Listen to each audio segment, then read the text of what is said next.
melakukan praktek eksperimen untuk orang yang sudah dihukumi pembunuhan. Jadi orang ini sudah dihukumi hukuman bunuh, ya, hukuman bunuh. Apakah boleh dijadikan praktek untuk eksperimen? Baik ya dia karena keluar dari Islam, nah, apakah boleh untuk dijadikan target? Ini sebenarnya mirip dengan tema tadi. Hukum permasalahannya apabila ada seseorang yang sudah dihukumi untuk dibunuh. Ini berlaku bukan hanya untuk ya, dalam syariat Islam. Dalam syariat Islam pun ada. Sebenarnya hukum pembunuhan ini perlu dicatat ya. Jangan sampai dianggap bahwa Islam itu sangat kejam karena dialah yang mengizinkan pembunuhan. Sebenarnya hukum apapun itu pasti ada hukuman pembunuhan itu. Ada ya. Hukuman pembunuhan itu ada. Memang hukuman yang paling berat. Nah, dalam Islam juga ada. Ketika ada seseorang manusia sudah mendapatkan hukum untuk dibunuh karena melakukan kriminal yang mengharuskan untuk pembunuhan, maka boleh ya juzu boleh untuk melakukan eksperimen kedokteran jika terpenuhi syaratnya. Di antaranya syaratnya adalah yang pertama, izin korban yang akan dijadikan target eksperimen sudah mengizinkan.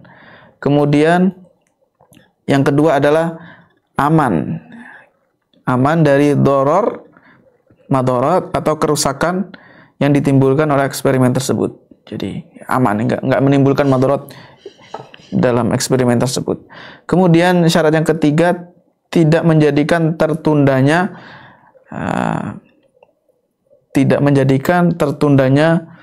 praktek ya, atau tidak menjadikan tertundanya proses hukuman bunuh tersebut. Jadi jangan sampai gara-gara ini seharusnya sudah dibunuh tapi malah dijadikan bahan praktek saja, bahan eksperimen saja sampai bertahun-tahun nggak dibunuh-bunuh. Ini juga tidak diperbolehkan. Sebagian peneliti, para ulama dalam masalah ini berpendapat tidak diperbolehkan. Kalau tadi ya diperbolehkan, tapi sebagian mereka, ini pendapat kedua, mengatakan tidak diperbolehkan untuk menjadikan eksperimen orang yang sudah dihukumi bunuh. Karena di antara syarat, alasan mereka ini alasannya, di antara syarat bolehnya melakukan eksperimen kedokteran, eksperimen medis adalah dapat izin dari target, ya, mendapatkan izin dari orang yang menjadi targetnya, objeknya. Dan izin ini dengan kerelaan dia dan keridhoannya, dia memilih untuk melakukan itu, dia dengan sukarela. Sementara orang yang sudah dihukumi bunuh, ini tidak bisa, jadi kata pendapat yang kedua ini, tidak dianggap ridhonya. Walaupun dia rela, nggak dianggap. Kok bisa begitu? Alasannya mereka memiliki alasan yang sebenarnya cukup masuk akal. Ya, walaupun ini bukan dalam hal merojihkannya. Saya tidak merojihkan. Kita tidak merojihkan di sini karena kita tujuannya adalah untuk mempelajari, ya, mengetahui bagaimana pendapat para ulama terkait permasalahan kontemporer yang kita bahas. Kemudian apa alasan mereka, kalaupun ada khilaf, ada perbedaan pendapat, kita perlu mengetahui apa yang melandasi perbedaan pendapat tersebut. Jadi apa dasar mereka mengatakan pendapat-pendapat ini. Selain itu juga dari sini maka kita mengetahui bahwasanya ketika ada yang menyelisih satu pendapat dan dia memiliki dalil, ya, maka tidak bisa 100% disalahkan. Ya. Berbeda dengan kasus ketika ada suatu permasalahan kontemporer dan semuanya sepakat. Dalam kondisi-kondisi tertentu ada hal-hal yang disepakati. Misalkan tadi disyaratkan, menurut pendapat pertama, bolehnya ini disyaratkan kalau diizinkan oleh korban. Nah, berarti ketika tidak diizinkan, korbannya tidak rela, maka menurut pendapat pertama dan pendapat kedua tetap sepakat tidak diperbolehkan. Nah, ada titik-titik yang menjadi kesepakatan di antara para ulama ini, maka jangan sampai dilanggar, ya. Sesuatu yang sudah paten, sudah disepakati, ini sudah final, maka jangan sampai diutak-atik lagi. Tetapi ketika ada area-area yang diperselisihkan, ini masih bisa ijtihad.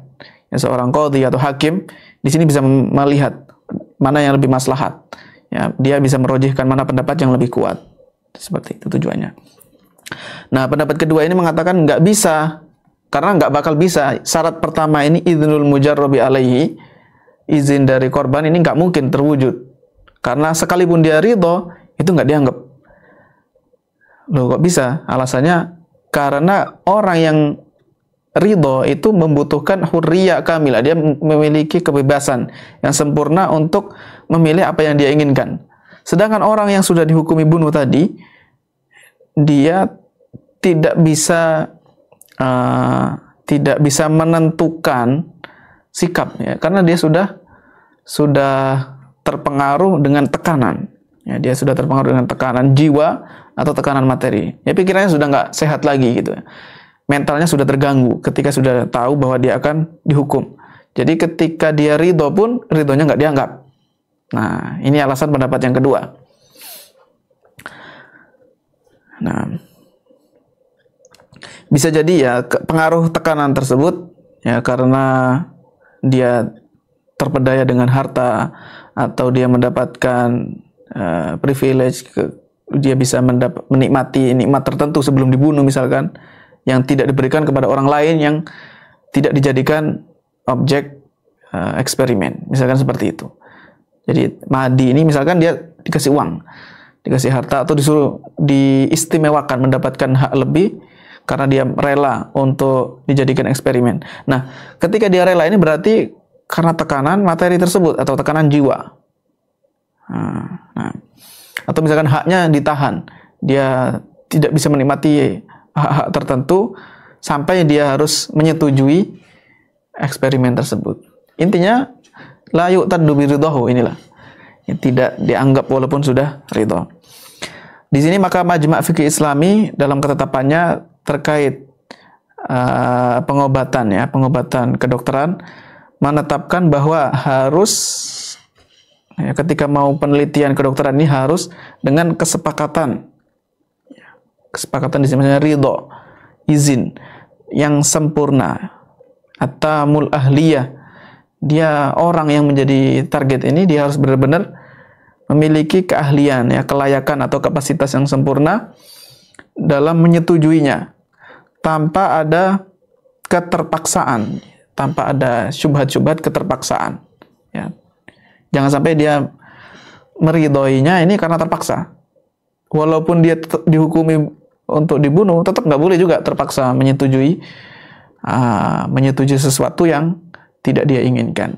Misalkan orang-orang yang tertahan atau mendapatkan godaan-godaan materi seperti orang-orang miskin yang diiming-imingi tertentu, misalkan nanti keluarganya akan mendapatkan uang dan seterusnya. Ini karena terpaksa berarti izinnya. Ini yang pertama. Jadi harus dipastikan ridhonya ini tidak terpaksa. Kemudian syarat yang kedua, wa yajibu alla yatarattab ala ijra'i tilkal abhath. Penelitian ini juga, eksperimen ini juga tidak menghasilkan madarat.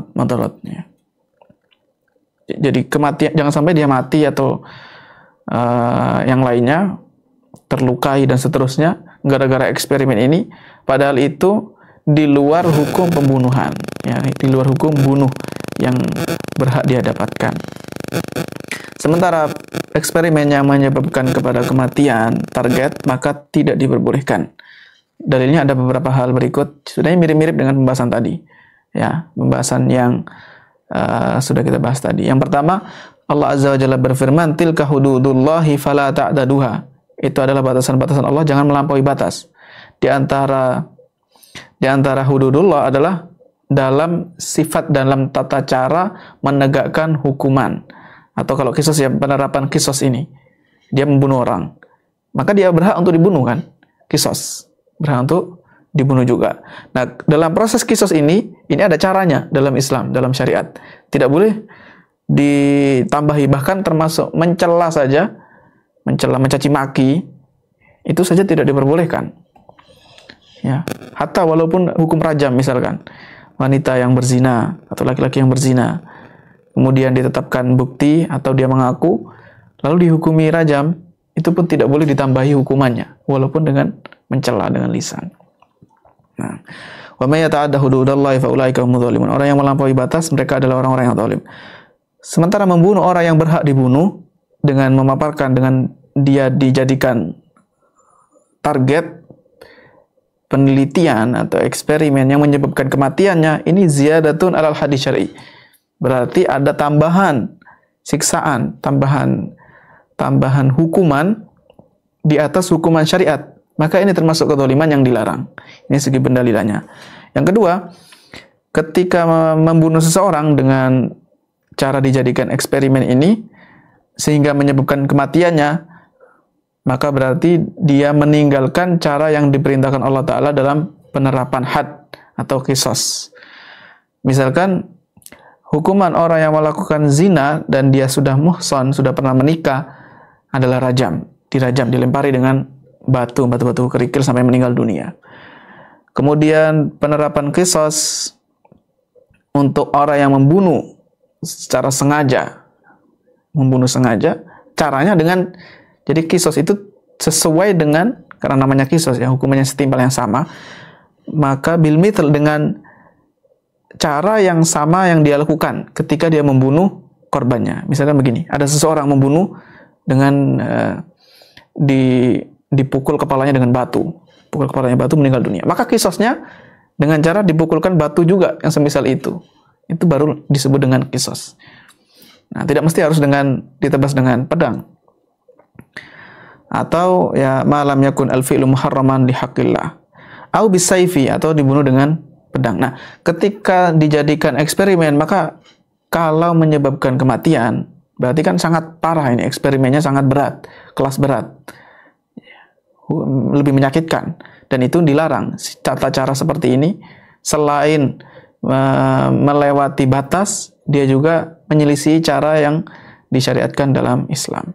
Kemudian yang ketiga, alasannya membunuh manusia dengan menjadikan bahan eksperimen ini melanggar konsep al-ihsan, berbuat baik yang diperintahkan dalam syariat Islam.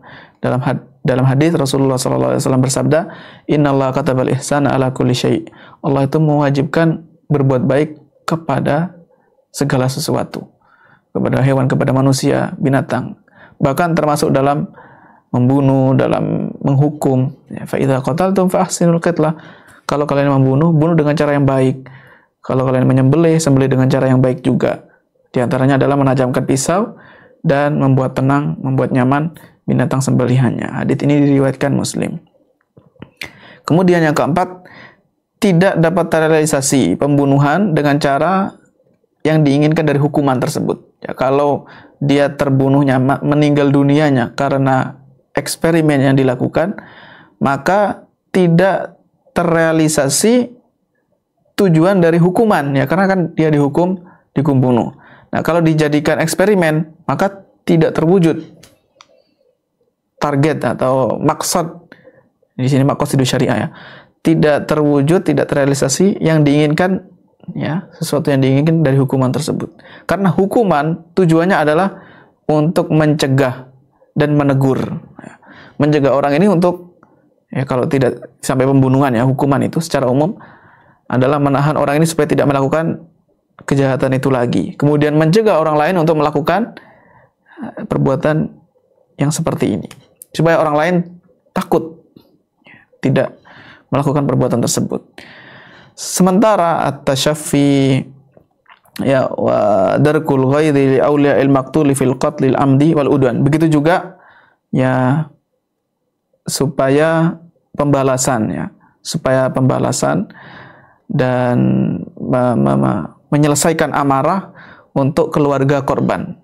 Tujuannya ini, ketika dihukumi qisas misalkan, itu tujuannya adalah supaya terpenuhi, supaya keluarga korban ini, tentunya dalam kasus pembunuhan yang amat, yang sengaja,